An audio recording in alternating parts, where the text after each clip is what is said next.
Putih Dea. Di dia abdi teh mau ngawancara pedagang lumpia basah.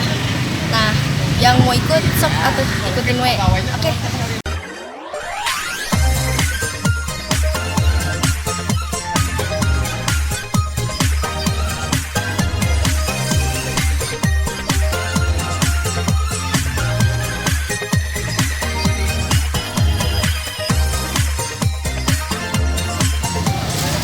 Ini naon wae bahan bikin lumpia basah Bang? Lumpia basah bahanna teh aya bangkuang, toge, jeung kulit lumpia aya bahan-bahan dasar sih eta unggul.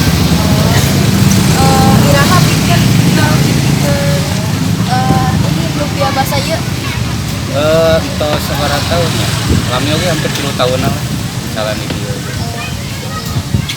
Di mana Akang mimiti jualan lumpia basah? Awalnya di Bandung, tapi lamun di Depok nembe nya 3 tahunan. Naha milih lumpia basah icana.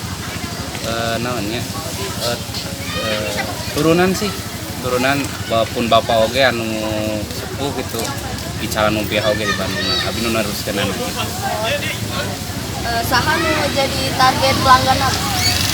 Sebenarnya barudak sekolah sih yang kuliahan. Kumaha narik konsumenna?